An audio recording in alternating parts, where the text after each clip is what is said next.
Hello guys, welcome back to my channel.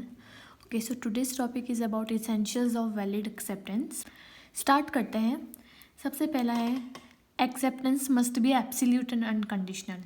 जो acceptance है वो पूरी तरीके से होना चाहिए, विदाउट टर्म्स एंड कंडीशंस होना चाहिए. It must be in accordance with the exact term of the offers. Offer में जो टर्म्स लिखे हैं, जो टर्म्स और कंडीशंस गिवन हैं, उसके अकॉर्डिंग ही वो एक्सेप्ट करेगा. फॉर एग्जाम्पल, ए नामक व्यक्ति ने एक प्रपोजल रखा कि वो अपना कंप्यूटर 20,000 रुपीज़ में सेल करने के लिए तैयार है. जो बी है वो कहता है कि मैं उसका 20,000 ना देकर 15,000 रुपीज़ दूंगा.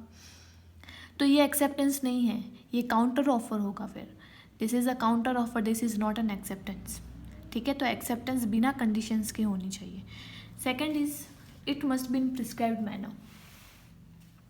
It must be in the manner और mode prescribed by the offer.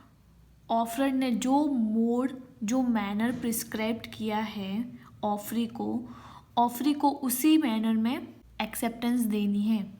जैसे कि ये व्यक्ति है, उसने बोला कि ये जो प्रपोजल मैं सेंड कर रहा हूँ उसका रिप्लाई आप टेलीग्राम से दीजिएगा.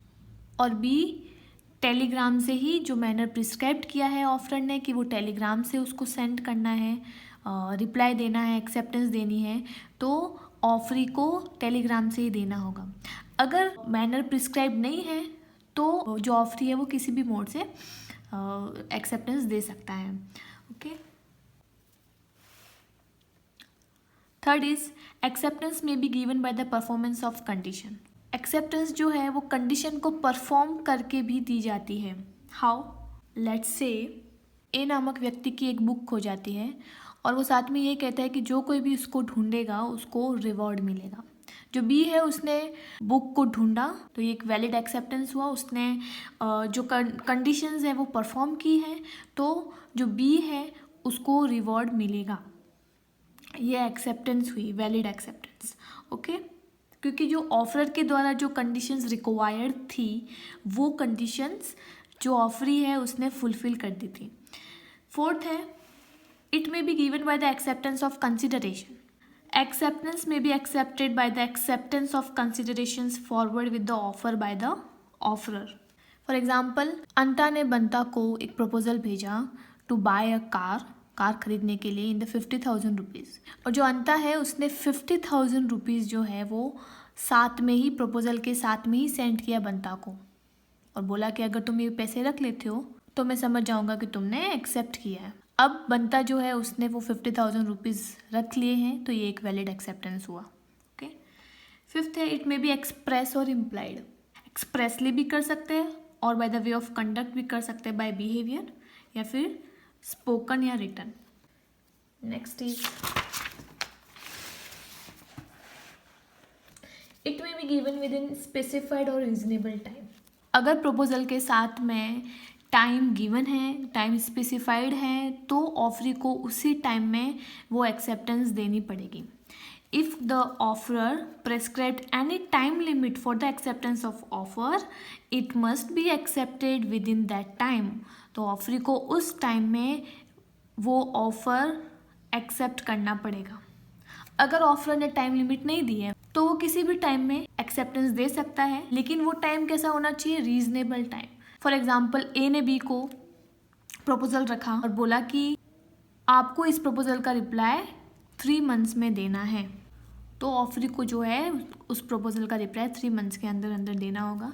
अगर टाइम लिमिट मेंशन नहीं है तो वो रीजनेबल टाइम में करेगा. ऐसा नहीं है, रीजनेबल टाइम दिया है तो ऐसा नहीं है कि वो सालों तक रिप्लाई ही नहीं दे रहा है. ऐसा नहीं है. Reasonable times is depend upon the circumstances. Seventh point, it must be given while the offer is in force. Acceptance तभी दी जाती है जब ऑफर फोर्स में है. फोर्स मतलब इन लाइव. फोर्स का मतलब क्या है? जो लाइव में है, जो जीवित है. Acceptance must be given before the offer revoke. Acceptance offer revoked होने से पहले पहले दी जाती है. फॉर एग्जाम्पल, ए ने बी को ऑफर रखा तो बी को रिप्लाई देना है उसका किससे पहले? कि ऑफर अपना जो ऑफर है वो वापस ना ले ले, उससे पहले पहले उसको एक्सेप्टेंस देनी है. Okay. 8th point is it must be communicated. अब जो एक्सेप्टेंस जो है वो कम्युनिकेट भी होनी चाहिए। The offeree must communicate his acceptance to the offeror. अब जो ऑफरर ने ऑफरी को प्रपोजल रखा है, उसका जो रिप्लाई है वो ऑफरी को देना पड़ेगा। बाय ओरल, रिटन और बाय बिहेवियर दे सकता है वो। 9.8 it must be from competent person. Competent person means who has the capacity to form a contract. जो कॉम्पिटेंट पर्सन है, who is not a minor, who is not disqualified by the law of land, who is not an unsound mind person, वो competent person कहलाएगा। तो जो competent person नहीं है वो acceptance नहीं दे सकते। 10th, it should be communicated to the offerer himself. The communication of acceptance to the person other than the offerer will not create any enforceable agreement. Usually क्या होता है कि जो एक्सेप्टेंस का कम्युनिकेशन है वो ऑफरर को की जाती है। अगर ऐसा नहीं होता है तो वो एनफोर्सेबल एग्रीमेंट क्रिएट नहीं होता है। लेकिन अगर ऑफरर का ऑथराइज्ड एजेंट है, ठीक है, तो वो कम्युनिकेशन जो है वो उस एजेंट को कर सकते हैं। कम्युनिकेशन ऑफ एक्सेप्टेंस एजेंट को कर सकते हैं। 11th पॉइंट है rejected offer cannot be accepted. एक बार अगर आपने ऑफर रिजेक्ट किया है तो उसको वापस एक्सेप्ट नहीं कर सकते जब तक कि वो नया ना बने। ओके। दूसरा 12th पॉइंट है counter offer does not constitute acceptance. जो काउंटर ऑफर है वो एक्सेप्टेंस नहीं कहलाती है, ये हमने पहले भी पढ़ा है। Cross offer cannot be constitute as acceptance. Cross offer भी एक्सेप्टेंस नहीं कहलाती है। Silence not amount to acceptance. अगर कोई इंसान चुप है तो वो एक्सेप्टेंस नहीं कहलाएगी। Acceptance means acceptance of all the terms of offer.